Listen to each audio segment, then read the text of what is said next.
Hello, my name's Tom Carhill, and it's Monday, the 25th of January 2016.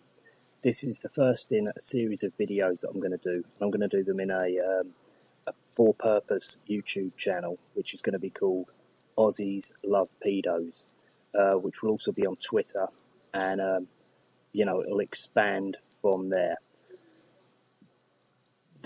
The point of the videos is to cover what I've discovered is a troubling trend in paedophile normalisation in Australia, which I found out about because I noticed that this was happening in Britain, where I'm from. I'm from England. I'm from Kent in England, in the southeast of England. The tactics are different.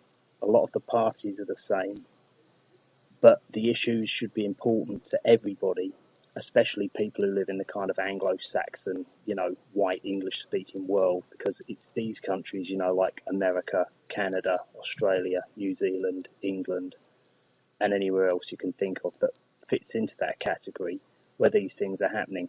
They're also happening in places like Germany as well. There's lots of evidence that supports this. But for the purpose of this video series, I'm focusing on Australia, and there's several reasons for that. One is that they're doing things slightly differently to the way they're doing things in Britain.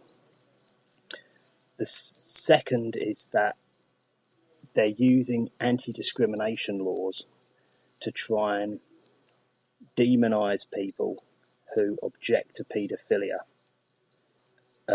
They're blending it in with homosexuality whilst making out as though they're absolutely against this, and the two things are mutually exclusive. And they're doing this to the detriment of normal homosexuals who don't have any interest in abusing children. For instance, the self-styled yet widely, universally publicised gay rights activist in Australia, Gary Burns. Well, we found evidence of him using his private Facebook account. He's got two Facebook accounts, conducting paedophilic banter with a paedophile ring. And the guy who admitted, and we have got the evidence of him putting this page up, called Jeremy Smith, is a kind of business partner of his. But, as you know, there's always more to these stories. This Gary Burns has been on a disability pension for, the last, God knows how many years, because apparently he was suffering post-traumatic stress disorder for getting beaten up because he was gay.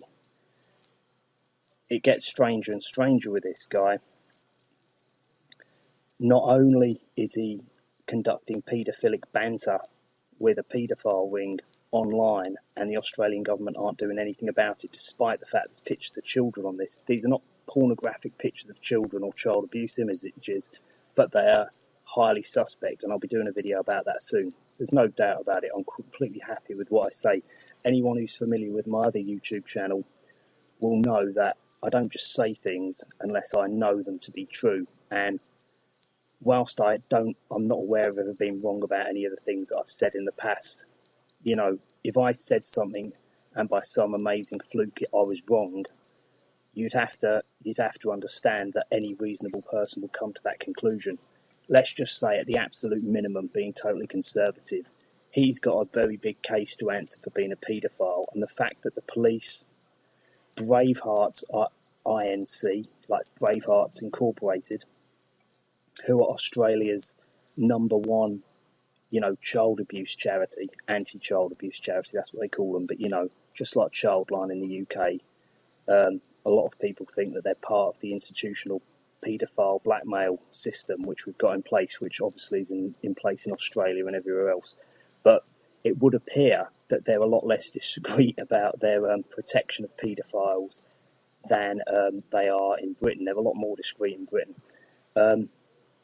So the aim of the channel is to put up a load of factual information, and wherever possible, use the paedophile normalisation sympathists or agents, or, when I say agents, I mean people who aren't aren't necessarily openly advocating things which I can clearly link to paedophilia, but they actually are working in the background. They think nobody knows. They think it can't be linked to them, but it can be linked to them.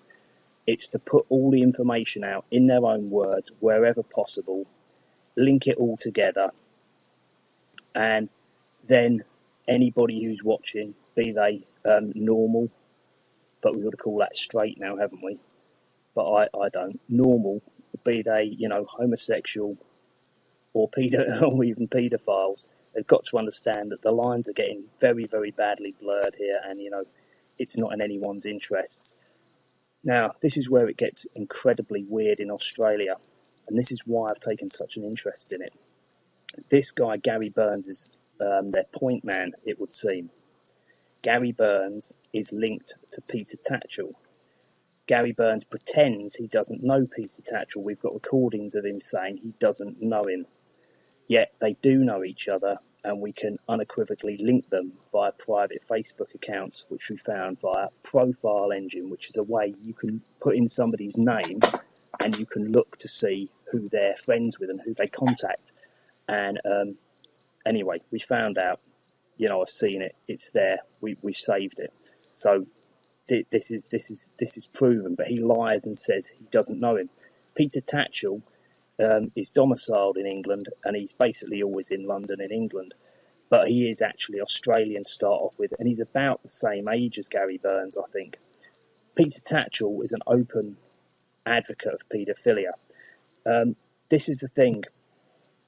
He's put on TV a lot in England, and he always comes across as a very reasonable man, right? And he's generally well respected, and most people probably think he's okay. And I used to think he was okay, because I remember seeing him when, over the years I saw him. He never said anything unreasonable on the TV. However, Gary Burns is kind of like a poor man's version of Peter Tatchell. It is actually funny, because he's vulgar, he's obnoxious, he's got a foreskin obsession, he's constantly talking about foreskins. He's threatened to rape women, he's threatened to murder women and sodomise them because they've objected to paedophilia. I'd cite the leader of Occupy Paedophilia St. Petersburg, who videotape homosexual paedophiles who go to meet underage men. They make sure they're underage, and they meet up with them, and they film them, and they sometimes slap them about. Mainly they just humiliate them. They kind of give them a bit of bullying. They don't seriously damage them, I don't think. But anyway, there's been documentaries on about this, which is another interesting fact. The documentaries that have been on about this Occupy Paedophilia St. Petersburg never mention the fact that they only target people who have replied back to adverts on the internet for underage children. Yeah, they never ever cover this. They only go for paedophiles. It's not a gay bashing hobby that they've got. It's anti-paedophile. That's what it is. But anyway, so that's a bit of propaganda, which is a little bit wider, because quite a few of these kind of allegedly independent film companies have made films and stuff about them, and they always grossly misrepresent what their objectives are. And because the people are speaking in Russian, they find it very easy to heavily edit it and give a completely misleading account. But anyway, Gary Burns says that he wants to go over there and rape and sodomise the woman who set it up. He'll take one for the team. That's how he's described it. Regularly calls people paedophiles if they question anything he says or he doesn't like them. And he even uses a expansive, sympathetic network of paedophiles to, for instance, put false information out about people saying they're paedophiles and tweeting it all over the internet to like tens of thousands of followers. So he's a very unpleasant character. But here's where it gets really odd. In a case against a guy called Bernard Gaynor, right, who's a parliamentary candidate in Australia, he said in the court case, this is where, if you're a homosexual watching this, you're going to be really shocked. And this is the kind of idiotic thing Gary Burns says, which is why the actual homosexual and, gender-bending public of Australia don't like him. He's always saying ridiculous things. And his latest ridiculous thing despite the fact he's a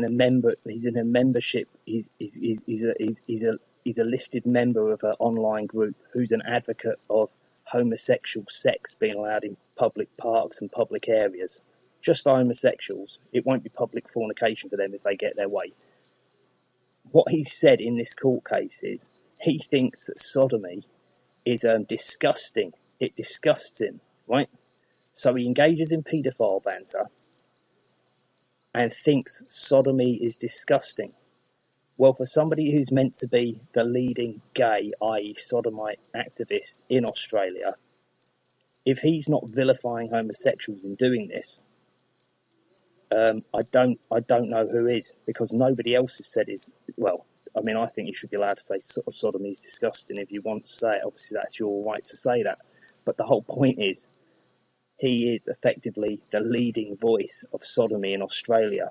And the only evidence we can find of any sexual interest is in foreskins, which he's constantly mentioning about. He puts it on his blog. He puts it in actual emails to people, official emails, like not just like to his friends. And also we've got recordings of him saying it in phone conversations, which he thought were with an education agency which provided overseas foreign language students, opportunities to teach English in other countries. He was going on about foreskins then. We've got it recorded. Absolute filthy vermin this guy is. And this is what makes it so ridiculous, is because they've let him be their front man, he's definitely a paedophile.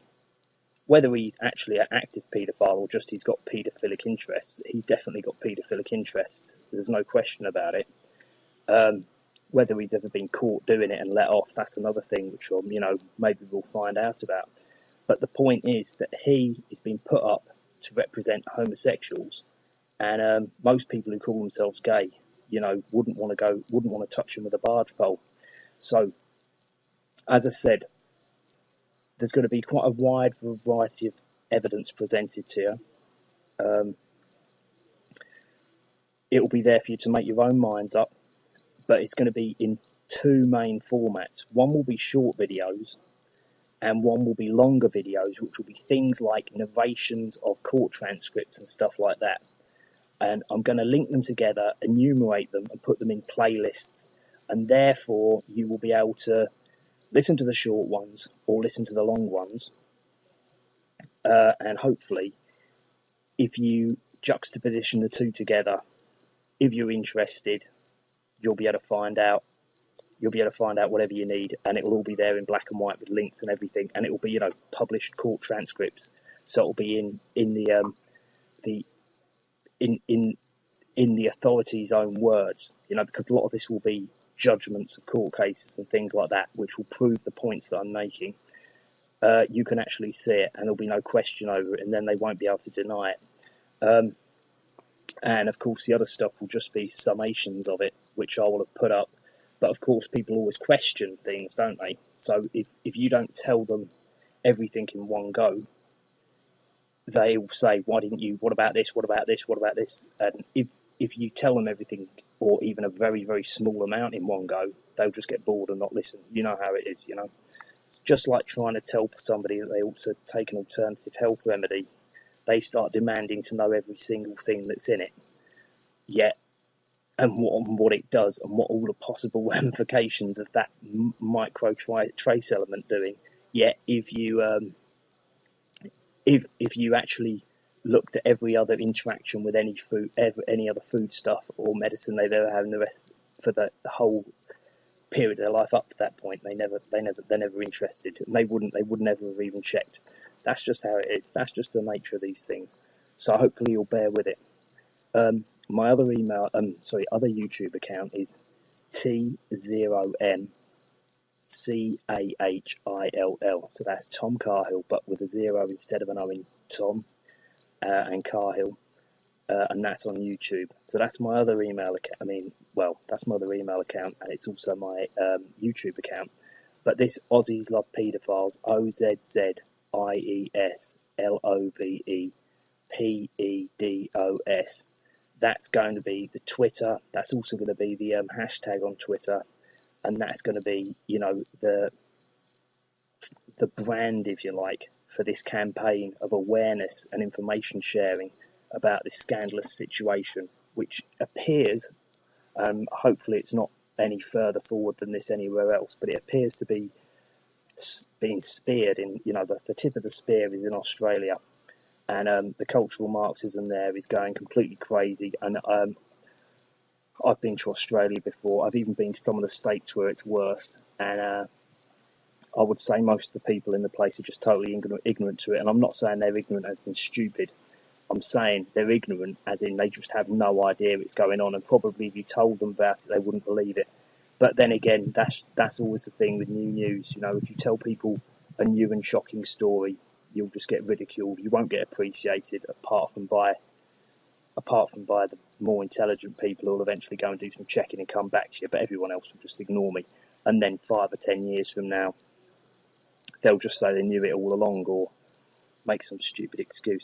So anyway, hopefully by the end of this year, you know, by December 2016, this whole sorry state of affairs, which is going on, it's mainly going on in New South Wales, but also in Tasmania and Victoria. But the paedophile ring, which is involved with pushing this, the Gary Burns' paedophile ring, they travel abroad to the third world, it appears, to get pick up underage children. That's what I imagine. They all go into those places where you can get underage children. You know the list of countries. They're all frequent visitors to those countries. So, you know, I've got no doubt they are paedophiles. I can't prove that apart from the fact that they engage in pedo banter on the internet. But, you know, if that isn't good enough, you've got to remember that the Mark Newton and Peter Trong case, where they they bought the Russian infant and abducted him away from Russia illegally, took him into Australia illegally. It's a crime to take a child that isn't yours into a country without, you know, being a blood relation.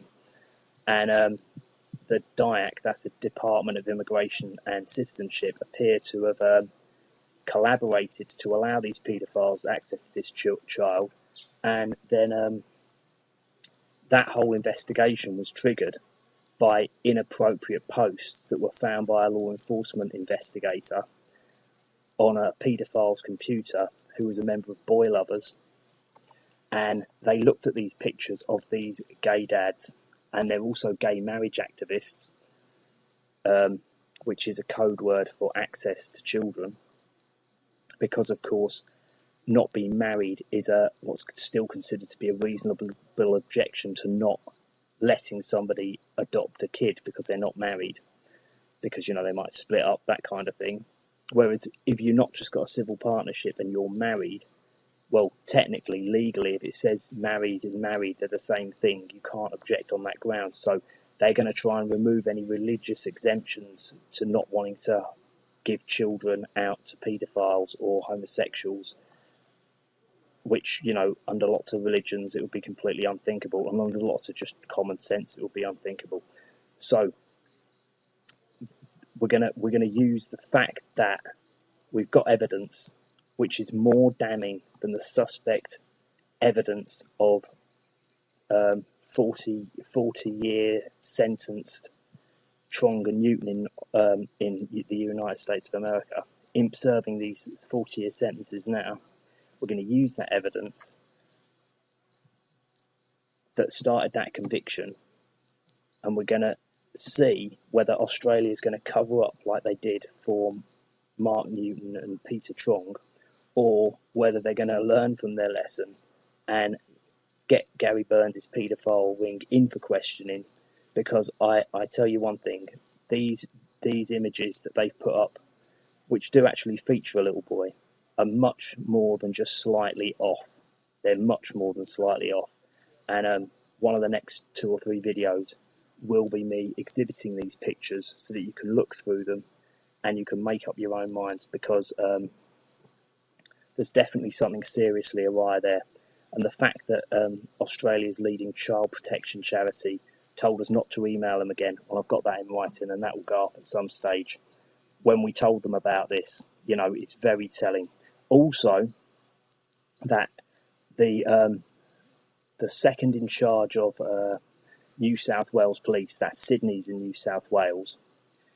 She's called Catherine Judith Burns. I think she's the Deputy Commissioner or Assistant Chief Commissioner. Well, Gary Burns brags of having like an open door relationship with her. And he's even got emails, personal emails going backwards and forwards about various people who they consider political opponents. Now, why on earth she would be conspiring with a paedophile to, shake people down she doesn't like. If you look up Catherine Burns, you'll find lots of other unrelated criminal activities she's up to. So she's obviously very protected. She's a very protected, promoted person, because what she was doing, for instance, she was illegally spying on competitors before she got that job, and she had one of them on surveillance for like 3 years or something, and they didn't find a single thing on the person. So you would have thought after 3 months or something like that, maybe, if she really had a genuine excuse to look at the person, you could let her off. But no, it just went on for year after year after year, and she didn't find a thing. So, and also she lied about the Sydney siege and not shooting somebody. So she went on telly and said they didn't shoot someone when they just shot someone, allegedly. But the whole point is the story has gone out now that they've shot someone, but she said they didn't. So the point is, she's on record lying to the public whether they did shoot anyone or not, and the whole thing's made up, possibly is made up. Wouldn't surprise me. Just the same kind of thing that happens in England. They say they shot someone, they haven't shot anyone, the whole thing's made up. But the whole point is, on paper, she has lied to the public about something really obvious, because if the story is you shot somebody, you don't go and say you didn't shoot somebody, do you? Completely preposterous. So that's the aim of it. All these things linked together. I've got enough evidence that there won't be much conjecture. It's just a matter of putting the information out, and then hopefully people will start contributing, giving me more information. We'll be able to find out more of this web. We'll be able to find out more about it, and hopefully it'll be a very effective means, primarily to find out who the little boy is on the pictures, riding on a rocking horse, which Gary Burns, his friends, have been like sticking bananas up its rectum and stuff like that, and making all sorts of inappropriate comments like how to ride a pony, how to tame a pony, if it's nervous, get a dead mouse out of your pocket and feed that to it. And then they've got a little boy riding the pony, and then there's all pictures of them snuggling up to this pony and stuff. So it's clear that they're just using it as a kind of euphemism for a boy. Absolutely disgusting. But the police, and we've got this on a recorded call, have refused to investigate because they don't like Catherine Burns and they don't like Gary Burns. One of them said that on the telephone call, which I didn't make the phone call, but I've heard it. It's quite remarkable. The two aren't believed to be related, but they've got the same surname. So anyway, my name's Tom Carhill. It's the 25th of January. It's Monday, and it's 2016. As I said, hopefully by December, we'll have completely destroyed this pro-paedophile New South Wales Anti-Discrimination Board, which is part of NCAT, which N stands for New South Wales, CAT stands for Civil and Administrative Tribunal, and you've got like a anti-discrimination part of that, but it's actually not anti-discrimination, it's pro-discrimination of normal people. And also, one thing I must add at the end is that it's actually been commented, in legit legal commentary there, as legit as it can be, talking about such a thing, that it is legally discriminatory. So it's completely against the UN Human Rights Act for a start. Anyway, so as I said, it's Tom Carhill, and it's the 25th of January 2016. Hopefully you'll be able to help me out by commenting, and we can all share information, and we'll be able to get this story out, because it's a big story. And for a start off, we need to find out if that little kid's all right, because as I said, the last time one of these stories came out from Australia, the little kid wasn't all right, was he? He was getting shipped around the world and rented out to homosexual paedophiles.